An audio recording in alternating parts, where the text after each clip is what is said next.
Listen to me very carefully, for what I am about to share with you will mark the dividing line between the life you have been living and the life you are destined to live.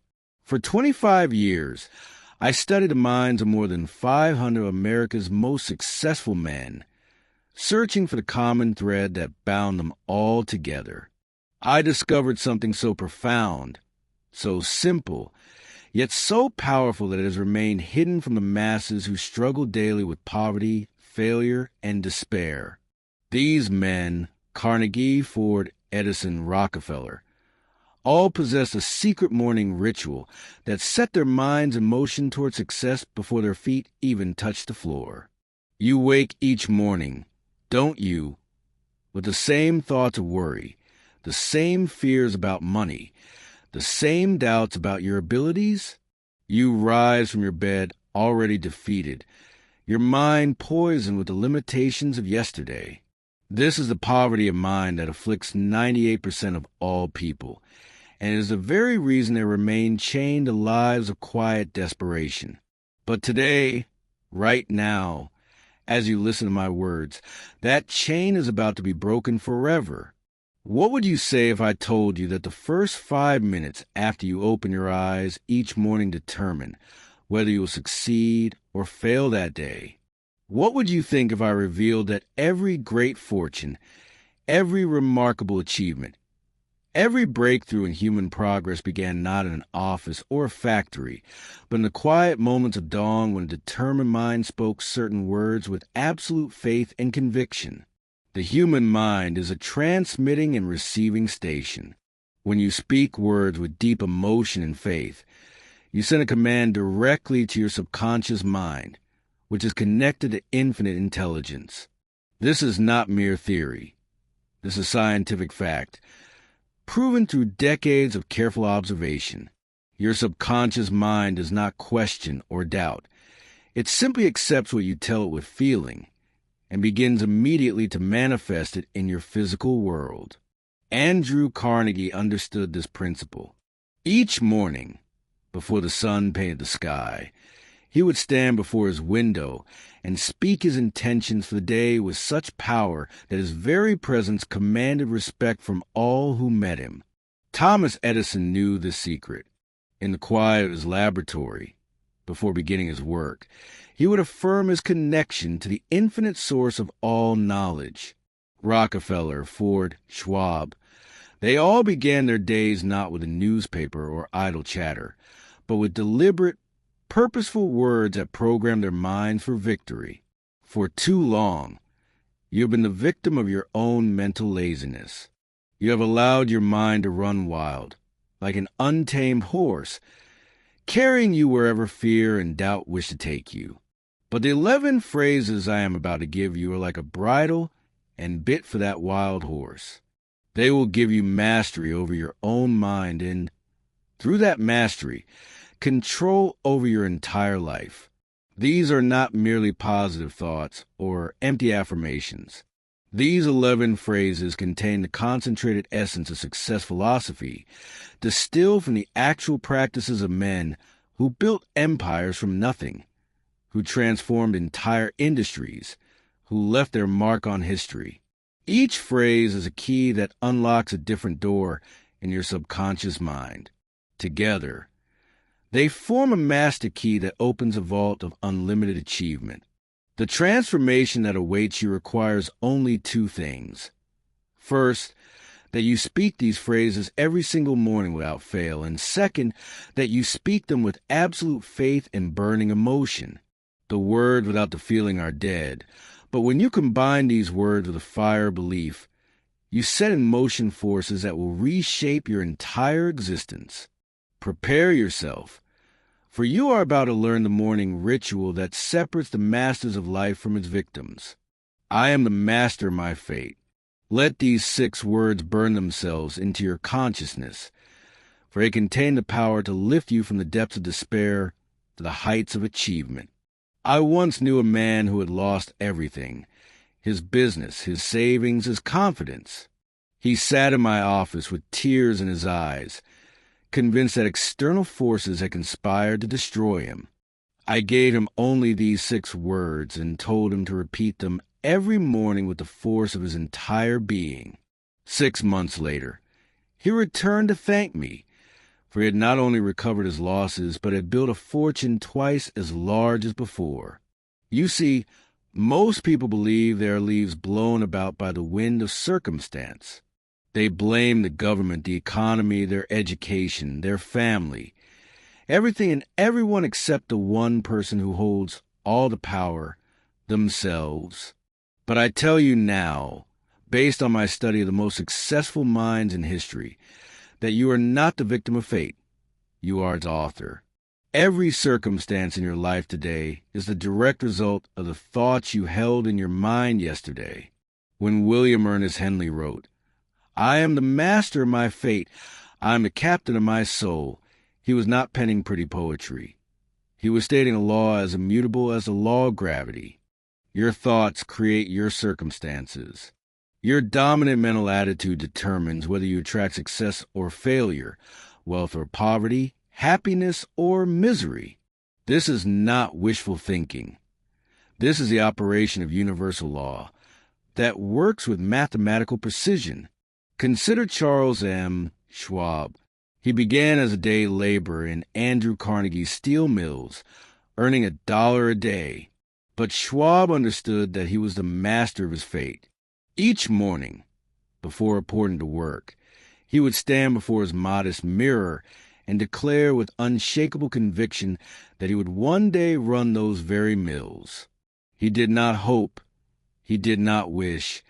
He commanded his subconscious mind to accept this as reality. The result? He became president of the United States Steel Corporation and earned a salary of over $1 million a year at a time when such a sum was almost unimaginable. Henry Ford faced ridicule and mockery when he announced his intention to build a motor car for the masses. Learned men explained in detail why it was impossible. Financial experts proved with figures that he would bankrupt himself. But Ford knew a secret they did not. He was a master of his fate. Each morning, he renewed his mental declaration of sovereignty over circumstances. When setbacks came, and they came by the dozens, he reminded himself that fate was not something that happened to him, but something he created with each thought, each decision, each action. Your subconscious mind is like fertile soil. It will grow whatever seeds you plant in it. When you declare, "I am the master of my fate," you plant seeds of personal power, self-determination, and unlimited possibility. But this must be done with feeling. Stand before your mirror each morning. Look yourself directly in the eyes and speak these words as if your very life depended on them, because it does. Feel the power surge through you. Feel the chains of victimhood falling away. Feel yourself taking command of your own destiny. The law of attraction operates through the subconscious mind. When you truly believe you are the master of your fate, your subconscious mind begins to attract the people, circumstances, and opportunities that align with this belief. You stop repelling success with thoughts of limitation and begin magnetically drawing it to you with thoughts of power and possibility. This is not mysticism. This is a practical application of mental law that has been proven in the laboratories of life by every person who has ever risen from obscurity to greatness. My definite chief aim guides my every action. These 8 words constitute the starting point of all achievement. Without a definite chief aim, you are like a ship without a rudder, drifting wherever the currents of life choose to take you. But with a definite purpose fixed firmly in your mind, you become like a guided missile, moving with unstoppable force toward your target. I spent years in poverty and frustration before Andrew Carnegie revealed to me the supreme importance of definiteness of purpose. He told me that 98 out of every 100 people fail in life because they never decide exactly what they want. They have wishes, hopes, and dreams, but no definite chief aim. They scatter their energies in a dozen different directions and wonder why they never seem to get anywhere. Edwin C. Barnes was a nobody from nowhere when he decided his definite chief aim was to become the business partner of Thomas Edison. He had no money, no connections, no special talents, but he had something far more valuable, a burning desire backed by definiteness of purpose.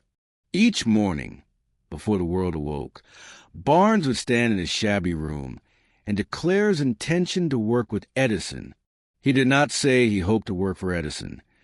He declared he would be Edison's partner. When Barnes finally made his way to Edison's office, he arrived looking like a tramp, but Edison, who could read men's minds through their eyes, saw something different. He saw the fire of definite purpose burning so brightly that it could not be extinguished. Years later, after Barnes had become wealthy as Edison's partner in the dictating machine business, Edison said, "I gave him the opportunity he sought because I saw he had made up his mind to stand by until he succeeded." Your definite chief aim is not a wish or a hope. It is a command to your subconscious mind. When you state it each morning with absolute conviction, you activate forces within yourself that begin immediately to transform that aim into physical reality. John D. Rockefeller knew at age 23 that his definite chief aim was to become the world's greatest oil refiner. He spoke it, he breathed it, he lived it. Every decision, every action was guided by this central purpose. The result was Standard Oil and a fortune that staggered the imagination. The principle of concentration of effort demands that you focus all your energies on your definite chief aim. Scattered thinking leads to scattered results, but concentrated thinking guided by a definite purpose produces concentrated power. Your subconscious mind works 24 hours a day to manifest what you have clearly defined and emotionally charged. It never sleeps, never rests, never stops working on your behalf, but only if you give it a clear target. Each morning, as you speak this phrase, see your definite chief aim as already accomplished. Feel the joy of achievement. Experience the satisfaction of success. Your subconscious mind cannot tell the difference between a vividly imagined experience and reality. When you consistently visualize your goal as achieved while declaring your definite purpose, you create a mental pattern that your subconscious mind must follow. This is the secret of all great achievement. Knowing exactly what you want and maintaining that vision with unwavering faith until it materializes in your life. I possess within me all the power I need. Stop for a moment and consider profound truth of these words. You have been taught to believe in limitation, to accept that you need something outside yourself to succeed. But I tell you now, based on irrefutable evidence, that you already possess within your own mind all the power necessary to achieve anything you can conceive and believe. Thomas Edison had only 3 months of formal schooling. By every external measure, he should have remained an unknown failure. But Edison understood a secret that his educated critics did not. He possessed within himself access to infinite intelligence. When faced with a problem, he would retire to his private room, sit in complete darkness and silence, and affirm his connection to the source of all knowledge. In this state, ideas would flash into his mind, solutions would appear, inventions would reveal themselves. More than 1,000 patents stand as monuments to his faith in the power within. The average person uses less than 10% of their mental capacity. Think about that. You are operating at 1/10 of your potential, and yet you wonder why success eludes you. But the power is there, waiting to be accessed, waiting to be commanded, waiting to be released. George Washington Carver demonstrated this truth in a manner that cannot be disputed. Born into slavery without formal education, he became one of the greatest scientists of his age. When asked how he discovered over 300 uses for the peanut, he replied simply, "I went into my laboratory and said, 'Dear Creator, please tell me what the peanut is for.'" Then I waited for the answer. Your subconscious mind is connected directly to infinite intelligence, the source of all knowledge, all power, all solutions. But doubt acts as a barrier, blocking this connection.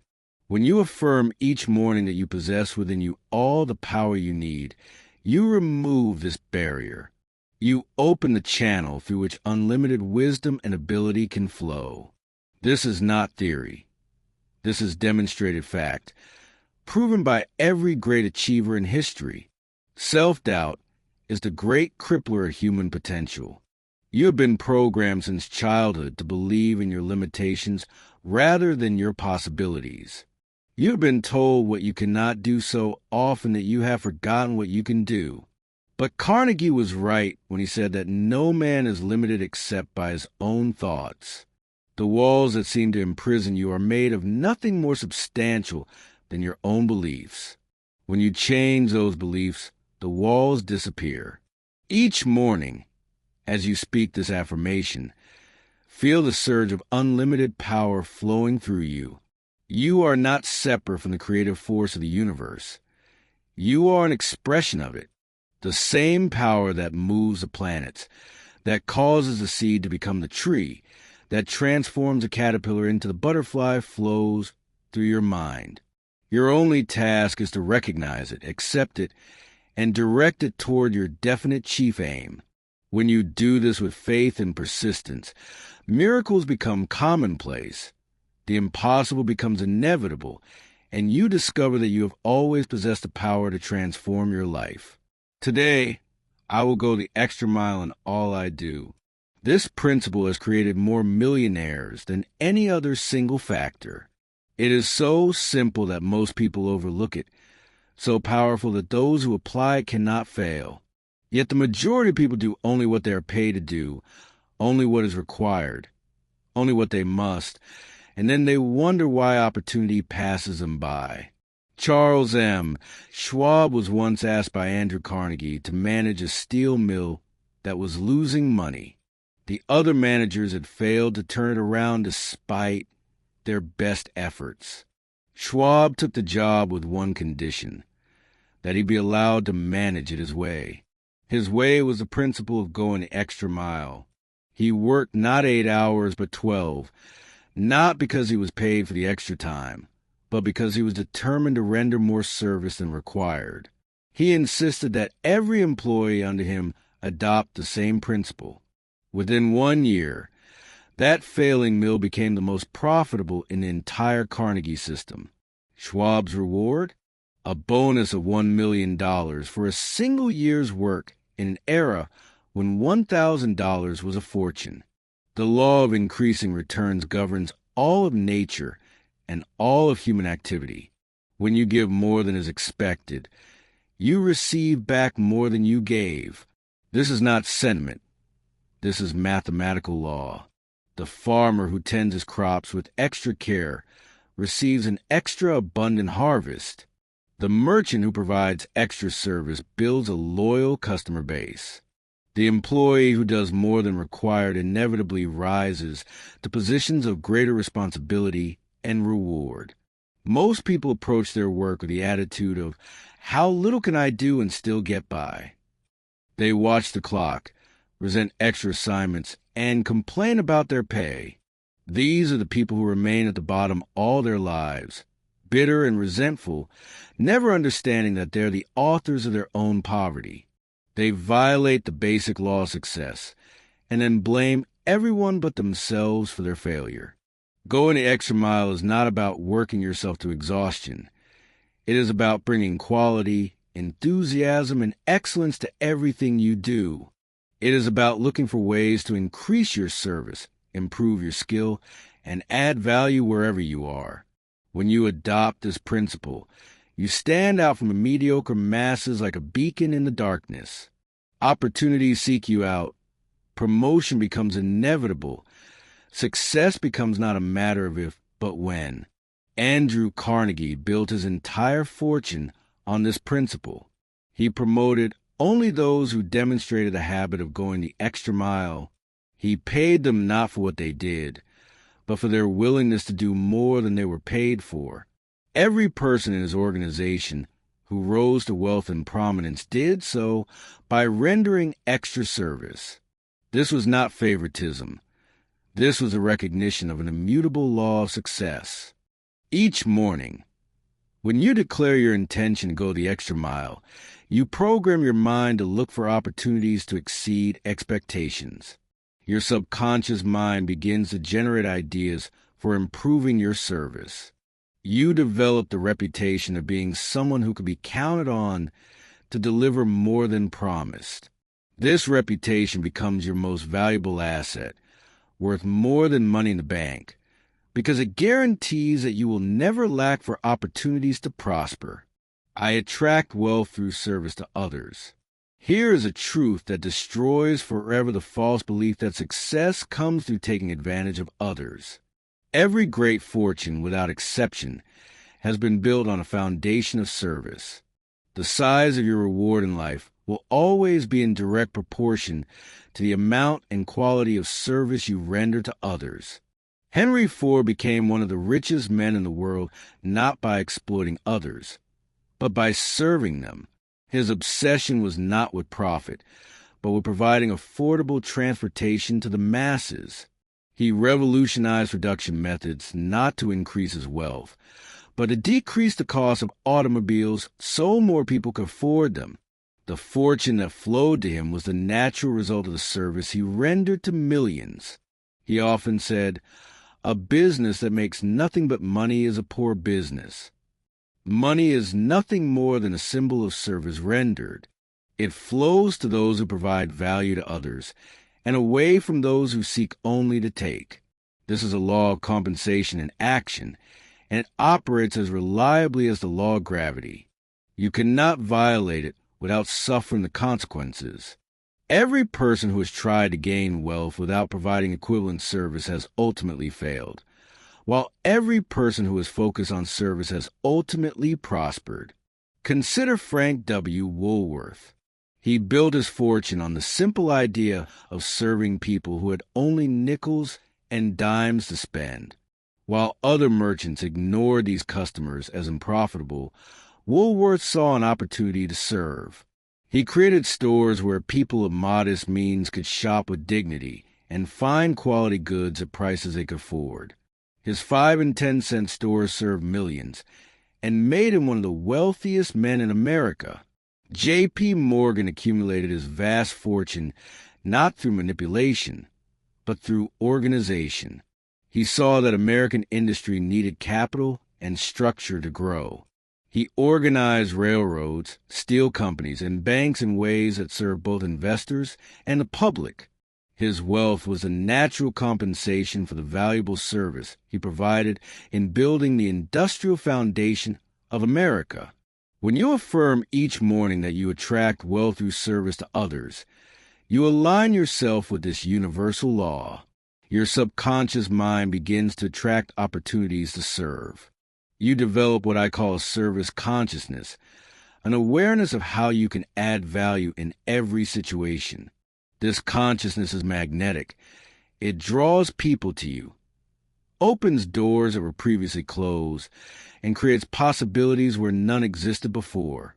The selfish person repels wealth because they violate the fundamental law of exchange. They try to get without giving, to reap without sowing, to withdraw without first making deposits. But the person with a service consciousness attracts wealth because they understand that giving precedes receiving, that sowing precedes reaping, that deposits must be made before withdrawals. This is not just good business. This is a fundamental operating principle of the universe. When you work this principle instead of against it, success becomes not only possible but inevitable. I transform every failure into a stepping stone. Listen carefully, for this principle will free you forever from the fear of failure that paralyzes most people. Every adversity, every failure, every heartache carries with it the seed an equal or greater benefit. This is not mere consolation. This is proven fact. demonstrated by every person who has achieved lasting success.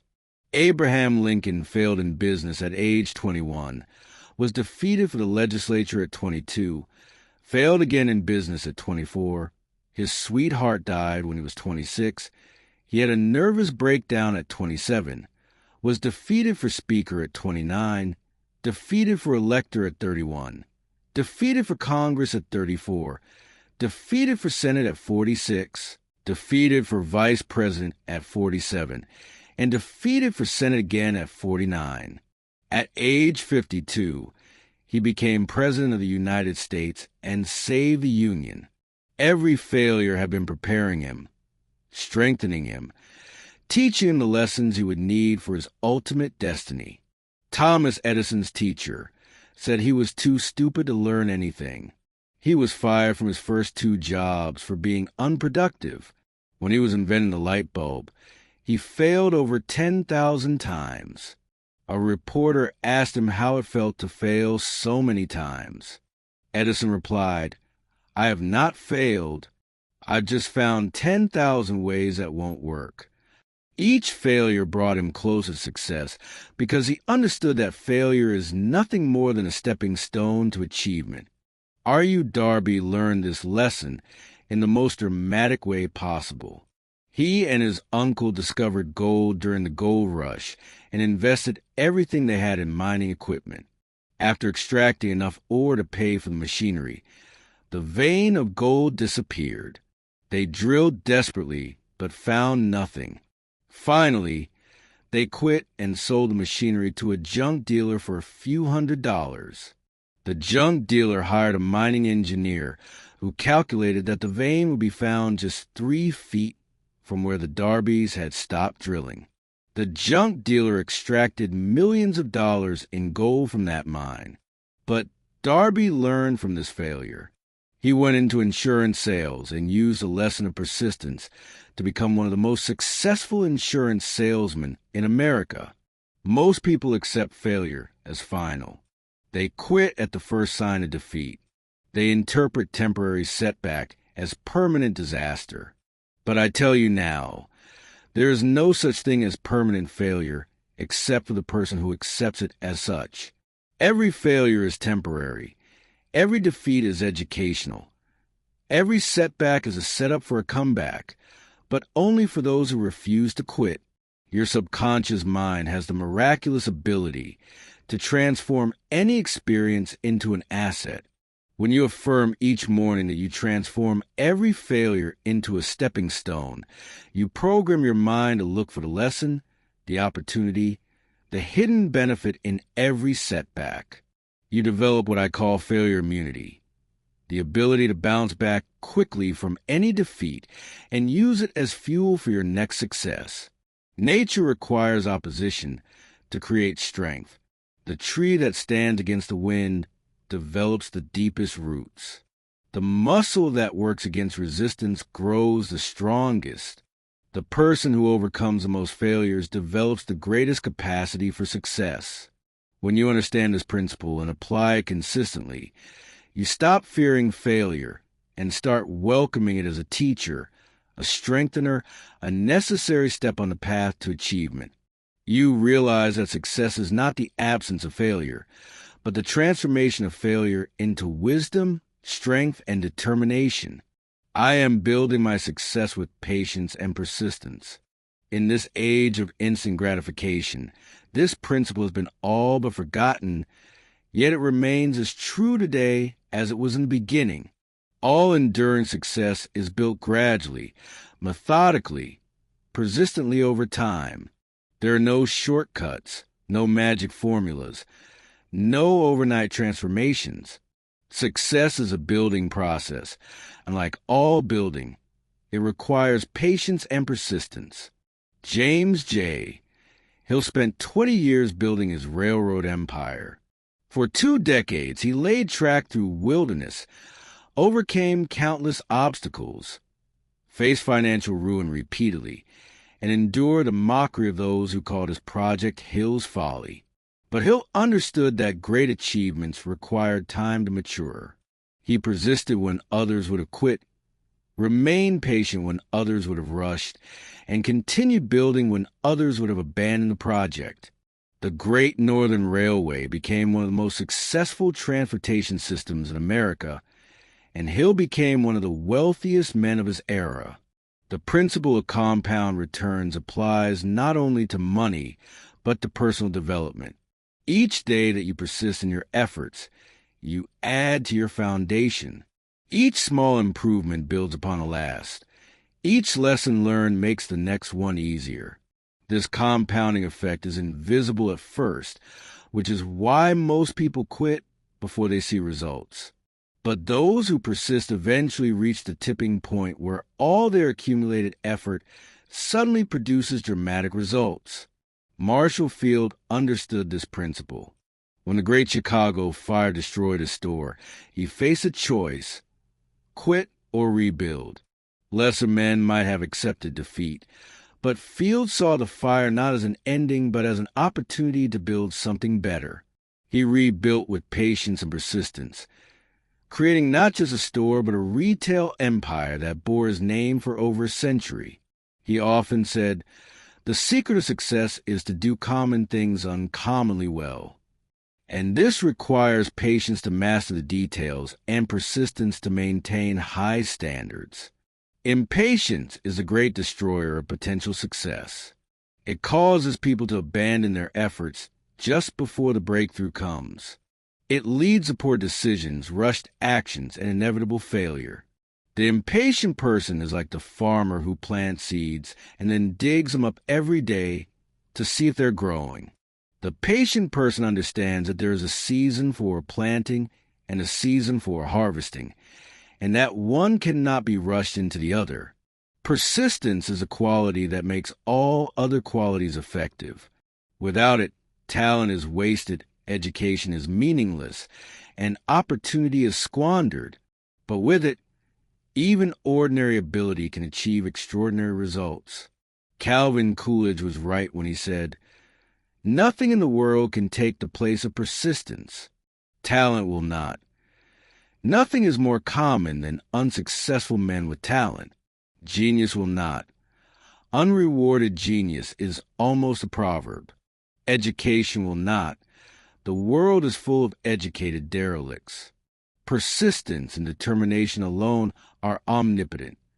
Each morning, when you affirm that you are building your success with patience and persistence, you program your mind for the long game. You immunize yourself against the disease of instant gratification. You align yourself with the natural laws of growth and development. You join the ranks of those who understand that success is not a sprint but a marathon, not a single event but a process, not a destination but a journey that requires patience of the distance and persistence to keep moving forward regardless of obstacles. My mind is closed to all negative influences. Your mind is like a garden that will grow whatever seeds are planted in it. If you allow others to plant seeds of doubt, fear, and limitation, that is what will grow. But when you close your mind to negative influences and plant only seeds of faith, confidence, and possibility, you create a mental garden of success.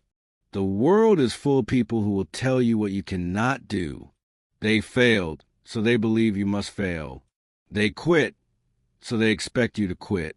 They accepted limitation, so they try to impose limitation on you. Guglielmo Marconi faced this when he announced his idea for wireless communication. His friends were so convinced he had lost his mind that they tried to have him committed to an asylum. But Marconi had closed his mind to their negative influences. He persisted in his experiments, and today the entire world communicates wirelessly. Henry Ford faced a constant barrage of negative influences when he decided to build his automobile.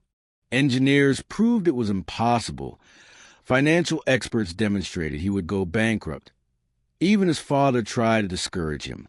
But Ford had developed the mental discipline to shut out all voices, except the one inside him that said it can be done. He refused to let the doubts and fears of others poison his mind. The result was not just a Model T, but an entire industry that transformed the world. Negative thoughts are contagious. They spread from mind to mind like a disease. When you associate with negative people, when you listen to their complaints and criticisms, when you allow their fears to enter your consciousness, you become infected. Your own positive thoughts are overwhelmed. Your faith is weakened, and your dreams begin to die. This is why you must guard your mental gates as carefully as you would guard your home against intruders. The technique of mental substitution is your defense against negative influences. You cannot simply resist negative thoughts. You must replace them with positive ones. When someone tells you it cannot be done, immediately recall examples of those who did it. When doubt tries to enter your mind, crowd out with faith. When fear knocks at your door, answer with courage. This is not denial. This is a deliberate choice to focus on what empowers rather than what weakens. Your subconscious mind accepts whatever thoughts you allow to dominate your consciousness. It does not evaluate whether these thoughts are true or false, helpful or harmful. It simply accepts and acts upon them. And this is why you must be ruthlessly selective about what you allow into your mind. You must become a guardian at the gate, examining every thought, every influence, every suggestion, and allowing entry only to those that support your definite chief aim. Each morning, when you declare that your mind is closed to all negative influences, you activate your mental immune system. You create a protective barrier around your consciousness. You join the ranks of those who understand that we become what we think about, and therefore we must think only about what we wish to become. This is not optional for success. It is absolutely essential. The person who allows negative influences to dominate their thinking is defeated before they begin. I give thanks for this day and its opportunities. Gratitude is not merely a pleasant emotion. It is a magnetic force that attracts more of what you appreciate. This is a law of mind as reliable as any law of physics. What you focus on with emotion expands. When you focus on lack, you get more lack. When you focus on abundance, you get more abundance. Gratitude is a master key that shifts your focus from what is missing to what is present. John D. Rockefeller began each day with thanksgiving. Even when he was a struggling bookkeeper earning less than $1 a day, he gave thanks for his health, for his job, for his opportunities to learn and grow. This attitude of gratitude attracted to him the people and circumstances that helped him build Standard Oil. He often said that he owed his success not to his financial genius, but to his habit of appreciating what he had while working for more. The principle of appreciation works in all areas of life. What you appreciate appreciates. When you give thanks for your current blessings, however small, you create a mental atmosphere that attracts greater blessings. This is not wishful thinking. This is a practical application of mental law. Your subconscious mind is programmed to notice and attract more of whatever you focus on with emotion. Gratitude provides that emotion in its most powerful and positive form. Consider the alternative. Those who complain attract more to complain about. Those who criticize find more to criticize. Those who focus on problems discover more problems. They create a downward spiral of negativity that becomes a self-fulfilling prophecy. They prove themselves right about how difficult life is by creating more difficulty through their mental attitude. Andrew Carnegie understood this principle deeply. Despite his humble beginnings as a bobbin boy in a cotton factory, he maintained an attitude of gratitude that attracted helpful people throughout his life. He gave thanks for every person who taught him something, every opportunity to advance, every lesson learned from failure. This gratitude created a positive mental atmosphere that drew to him the men who would help him build his steel empire. When you speak this affirmation each morning with genuine feeling, you activate one of the most powerful forces in the universe. Your subconscious mind begins to scan your environment for opportunities you might otherwise miss.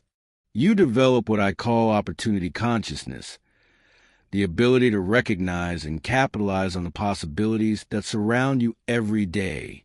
These opportunities were always there, but gratitude opens your eyes to see them. The ungrateful person lives in a prison of their own making. They are surrounded by blessings they cannot see, opportunities they cannot recognize, abundance they cannot access. But the grateful person lives in an ever-expanding universe of possibility. Each thing they appreciate leads to something else to appreciate. Each opportunity recognized leads to greater opportunities. Each blessing acknowledged attracts more blessings. This is the upward spiral of success, and it begins with a simple but powerful act of giving thanks. I act with decision and courage today. Indecision and procrastination have murdered more opportunities than all other causes combined. While you hesitate, life passes by. While you deliberate, others take action. While you wait for perfect conditions, those who act with imperfect conditions claim the prizes you desire. Successful people have one characteristic that distinguishes them from failures. They make decisions quickly and change them slowly. Napoleon Bonaparte attributed his military genius to one thing: I make decisions 2 hours before my generals think they need to be made. This gave him the advantage of initiative. While his enemies were still deliberating, he was already executing. While they were reacting to his last move, he was making his next one. The universe rewards action and punishes hesitation. This is a law as immutable as gravity. When you act, even imperfectly, you set forces in motion. You create momentum. You generate feedback that allows you to adjust your course. But when you hesitate, you create nothing but stagnation. You generate only regret. You attract nothing but missed opportunities. Hernán Cortés understood this principle. When he landed in Mexico with 600 men to conquer an empire of millions, his first act was to burn his ships. This left his men with only 2 choices: victory or death. There was no possibility of retreat, no option for second thoughts, no room for hesitation. This decisive act transformed ordinary men into conquerors. They had to succeed because failure was no longer an option. Fear is the parent of indecision. You hesitate because you fear making the wrong choice. But here's the truth that will set you free. There are no wrong choices, only lessons. Every decision, even those that lead to temporary setback, provides valuable experience. The only truly wrong choice is no choice at all. The person who makes a decision and acts upon it, even if it proves incorrect, is infinitely better off than the person who makes no decision and remains stuck in place. Theodore Roosevelt built his entire life on the principle of decisive action. His motto was, "Do what you can with what you have where you are." He didn't wait for perfect conditions. He didn't hesitate until all risk was removed. He acted with the resources available, learned from the results, and adjusted his approach. This decisiveness carried him from a sickly child to President of the United States. Courage is not the absence of fear. It is action in the presence of fear. Every person who has achieved anything worthwhile has felt fear. The difference is that successful people feel the fear and act anyway. They understand that courage is like a muscle that grows stronger with use. Each time you act despite fear, you build your courage for the next challenge. Each decisive action makes the next one easier. When you affirm each morning that you act with decision and courage, you program your mind for action rather than hesitation.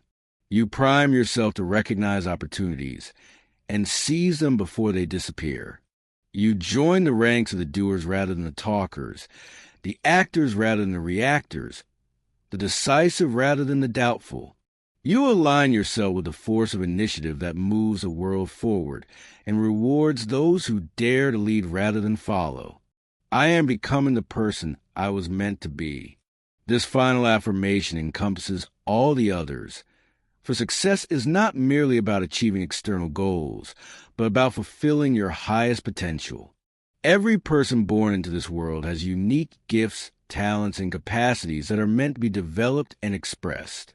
Your life's true purpose is to become the fullest expression of who you are capable of being. Booker T.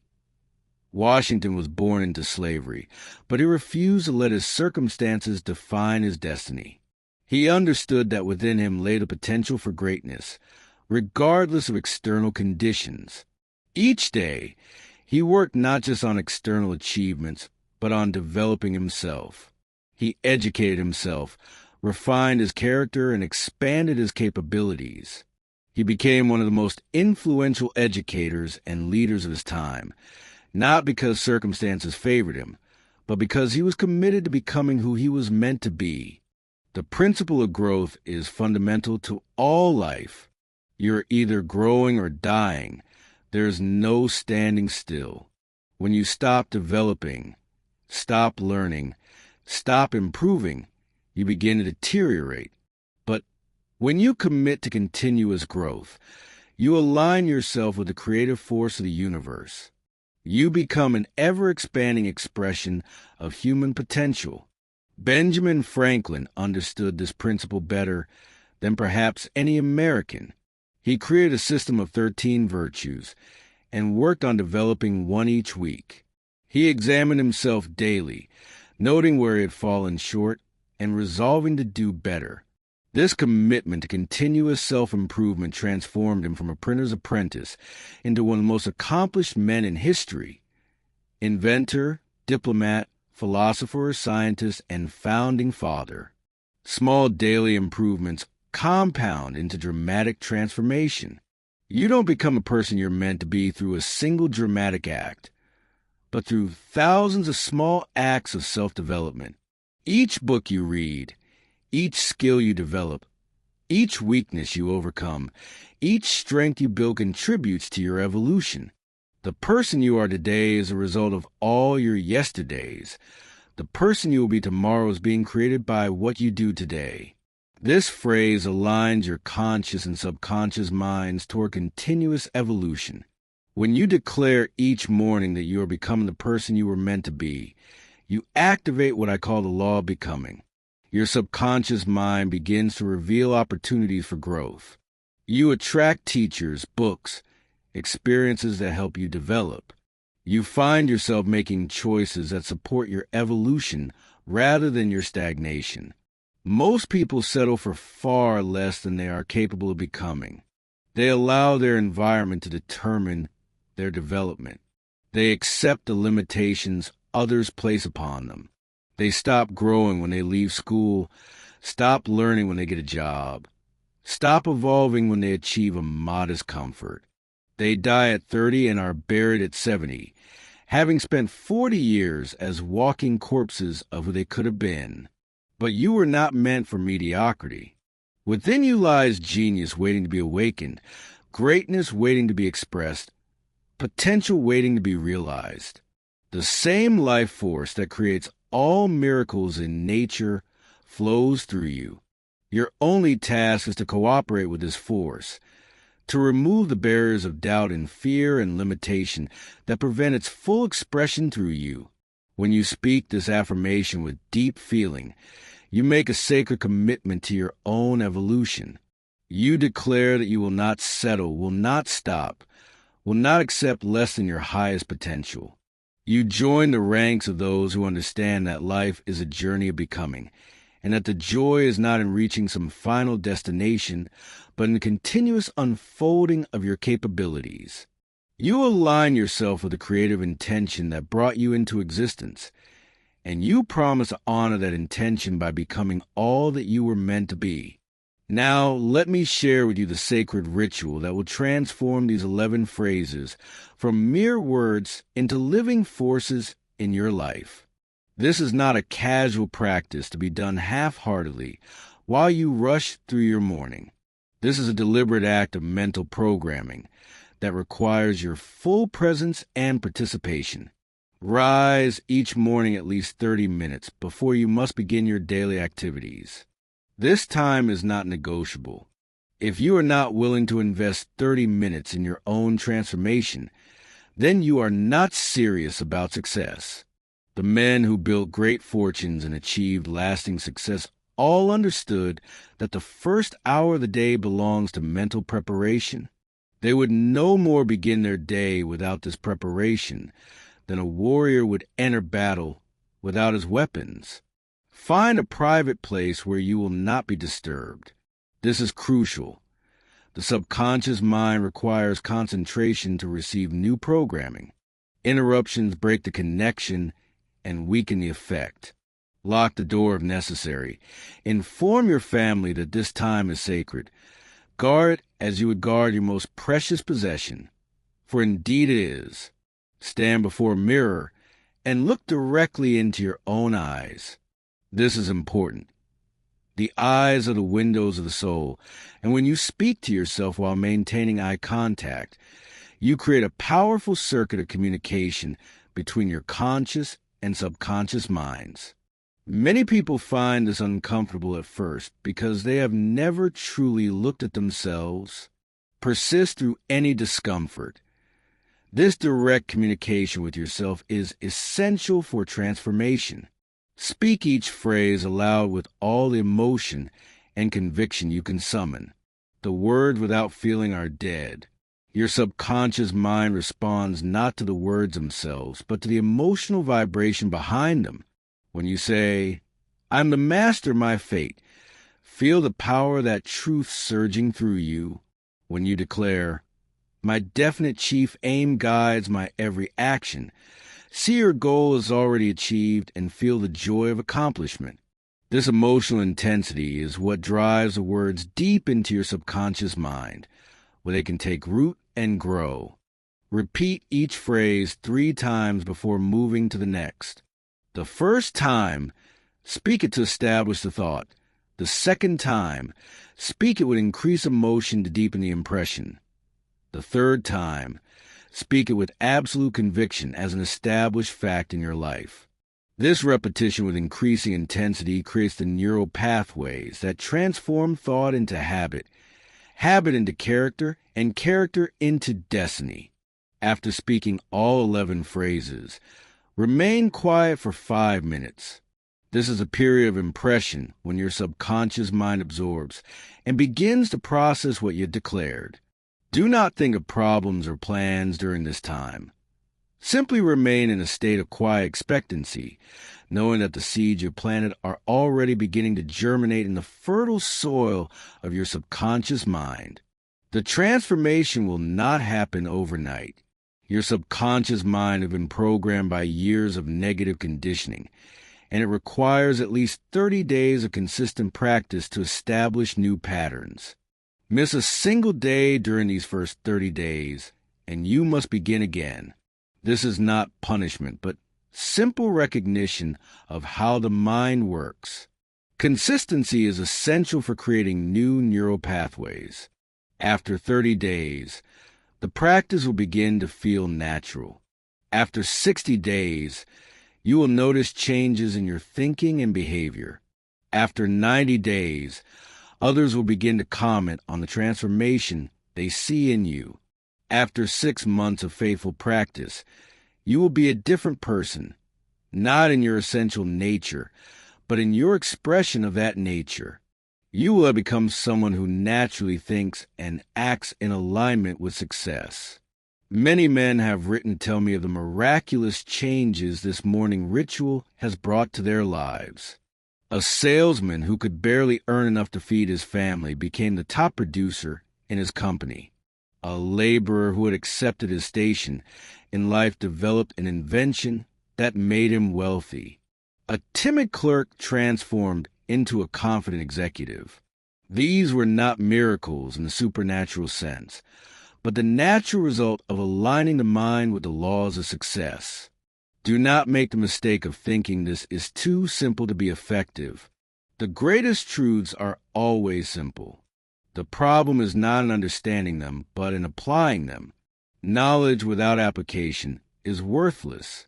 The world is full of educated failures who know what to do but don't do what they know. Don't be one of them. Begin tomorrow morning. Set your alarm 30 minutes earlier. Prepare your private space tonight. Write out the 11 phrases if necessary until you have them memorized. Your entire life has been leading you to this moment of decision. Will you continue as you have been, hoping that somehow things will change? Or will you take command of your own mind and create the change you desire? The choice is yours, but understand this. If you do not take control of your mental programming, others will program you for their purposes. If you do not design your own life plan, you will fall into someone else's plan. And guess what they planned for you? Not much. I close with this final thought. You now possess the morning ritual that has transformed ordinary men into extraordinary achievers. You have the same 24 hours each day that Carnegie had, that Ford had, that Edison had. The only difference between you and them is how you use the first 30 minutes after you awaken. They use this time to program their minds for success. Will you? The chains that have bound you to mediocrity are already beginning to weaken. Tomorrow morning, you will speak the words that will break them forever. Tonight, as you prepare for sleep, know that you are about to embark on the greatest adventure of your life. The journey from who you are to who you were meant to be. The universe is waiting to respond to your new commands. Your subconscious mind is ready to receive new programming. Your future success is calling to you from tomorrow's dawn.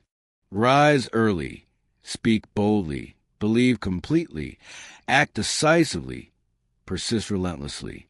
This is the way of those who transform their lives from failure to success, from poverty to riches, from nobody to somebody. You now know the secret. The only question that remains is, will you use it? The decision you make in the next 24 hours will determine the direction of the rest of your life. Choose wisely, choose courageously, choose success. Begin tomorrow morning with the 11 phrases that will change your life forever. I have given you the keys to the kingdom of achievement. Now it is up to you to use them.